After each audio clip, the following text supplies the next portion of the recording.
Selamat siang dan salam sejahtera untuk kita semua. Hari ini saya akan mempresentasikan hasil PPT saya yang berjudul Analisis Kebutuhan dan Ketersediaan Air Bersih di Wilayah Kecamatan Sukamulya, Kabupaten Lombok Timur. Perkenalkan, nama saya Dimas Surya Permana. Pertama-tama kita akan membahas pendahuluan. Bab 1, pendahuluan. Latar belakang. Air bersih merupakan salah satu kebutuhan pokok manusia yang dibutuhkan secara berkelanjutan. Penggunaan air bersih sangat penting untuk konsumsi rumah tangga, kebutuhan industri, dan tempat umum. Karena pentingnya kebutuhan akan air bersih, maka adalah hal yang wajar jika sektor air bersih mendapat prioritas penanganan utama karena menyangkut kehidupan orang banyak. Pemenuhan kebutuhan air bersih sangat bergantung pada ketersediaan air bersih yang diantaranya dapat diperoleh dari air tanah, air permukaan, yaitu dapat disediakan dari sungai, mata air, bendungan, dan waduk atau embung. B.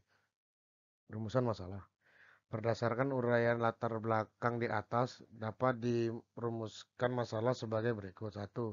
Berapa besar kebutuhan air bersih di Kecamatan Sukamulya, Kabupaten Lombok Timur berdasarkan peningkatan jumlah penduduk sampai 10 tahun yang akan datang? 2. Bagaimanakah perbandingan antara kebutuhan air dengan ketersediaan air yang ada sampai 10 tahun yang akan datang? B. 3. Apakah ketersediaan air yang ada mencukupi kebutuhan daerah Sukamulya hingga tahun 2025? 4. Bagaimana sistem jaringan pipa distribusi utama penyediaan air bersih hingga tahun 2025?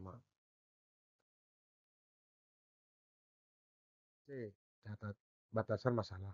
Untuk memberikan arahan yang lebih baik serta memudahkan penyelesaian masalah sesuai dengan tujuan yang diinginkan, maka batasan masalah yang dapat diambil adalah: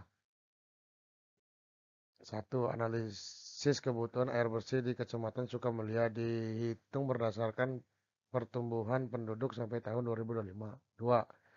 Data ketersediaan air dapat dari PDAM Kabupaten Lombok Timur. 3. Analisis dilakukan bersumber dari mata air mencerit, mata air tojang, dan sumur bor rempung. 4. Analisis hidrologi jaringan distribusi air bersih hanya meliputi hitungan dimensi pipa pada jaringan distribusi utama. 5. Tidak membahas analisa.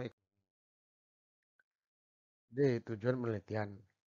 Adapun tujuan dilakukannya penelitian ini adalah: 1. Mengetahui berdasarnya kebutuhan air bersih di wilayah Kecamatan Sukamulya sampai 10 tahun yang akan datang.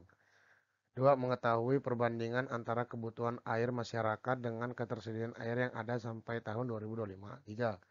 Menghitung analisa hidrologika jaringan pipa distribusi utama air bersih sampai ke daerah layanan hingga tahun 2025. Manfaat penelitian. Sesuai dengan tujuan yang akan dicapai, maka penelitian ini diharapkan dapat memberikan manfaat sebagai berikut. 1. Dengan adanya penelitian ini dapat digunakan sebagai referensi atau pertimbangan dalam penyediaan maupun pemanfaatan air bersih di wilayah Kecamatan Sukamulya. 2. Dasar teori. Tinjauan pustaka. Penyediaan air bersih merupakan satu program pemerintah yang pelayanannya ditangani oleh perusahaan daerah air minum dalam kurung PDAM tutup kurung. Kebutuhan tentang penyediaan dan pelayanan air bersih dari waktu ke waktu semakin meningkat yang terkadang tidak diimbangi oleh kemampuan pelayanan.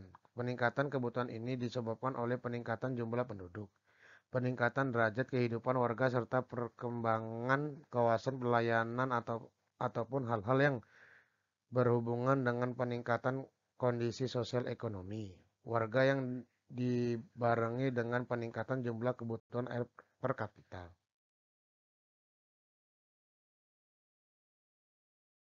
Penjelasan teori. Lanjut, definisi air bersih.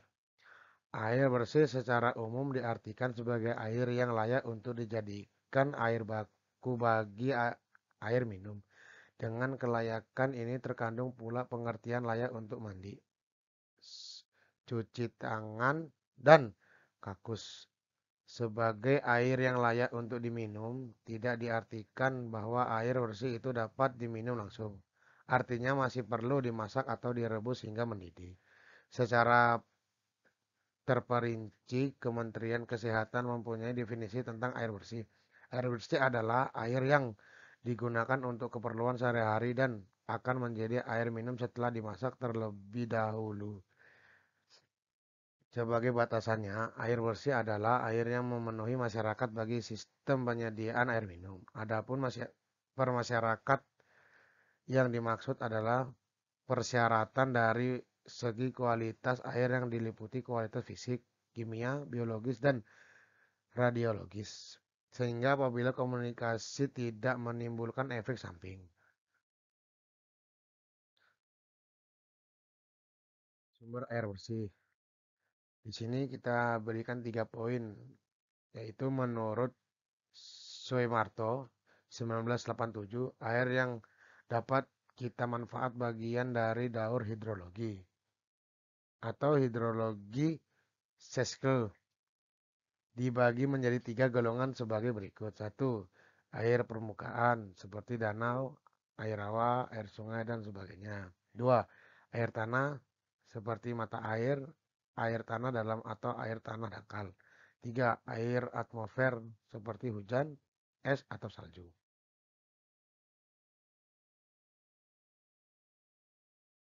Ya, di sini proyeksi jumlah penduduk.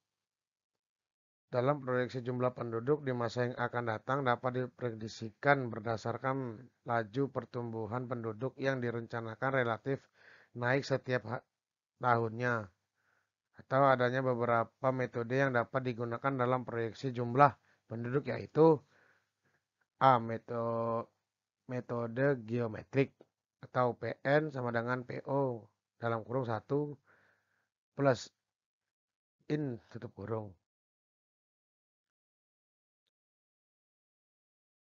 Ini metode aritmatik. Poinnya kalian bisa baca sendiri. C. Metode eksponensial perkembangan penduduk. Berdasarkan metode eksponensial dapat didekati dengan peremasan berikut. Ya, poinnya kalian bisa baca sendiri. PN, PN, PO, E1, E, IN. Top 3. Metode penelitian. Lokasi daerah penelitian. Studi ini mengambil lokasi atau daerah Kecamatan Sukamulya, Kabupaten Lombok Barat. Berikut peta Kecamatan Sukamulya yang dapat dilihat pada gambar. Ya. Gambar yang saya buat lumayan bagus lah. Langkah studi. Pengumpulan data. Pengumpulan data dapat diperoleh dari instansi terkait. Data tersebut meliputi: 1. Data kependudukan. 2. Data potensi ketersediaan air. Lokasi penelitian. Data jumlah pemakaian air, data-data pendukung lainnya yang dianggap perlu. 4. Analisis dan pembahasan. Analisis proyeksi jumlah penduduk untuk menentukan kebutuhan air bersih pada masa mendatang. Pada setiap zona perlu terlebih dahulu diperhatikan keadaan penduduk yang ada pada saat ini dan proyeksi jumlah penduduk pada masa mendatang. Dalam perencanaan proyeksi jumlah penduduk ini, direncanakan sampai 10 tahun yang akan datang di datang terhitung dari tahun 2016 sampai tahun 2025. Data jumlah penduduk yang digunakan untuk menghitung rata pertumbuhan penduduk adalah data jumlah penduduk masing-masing desa Kecamatan Sukamulya dari tahun 2011 sampai tahun 2005. Ya, sekian persampaian saya tentang PPT yang saya presentasikan hari ini. Jika ada salah, mohon maaf. Terima kasih semuanya. Ya, sama-sama. Amin ya rabbal alamin.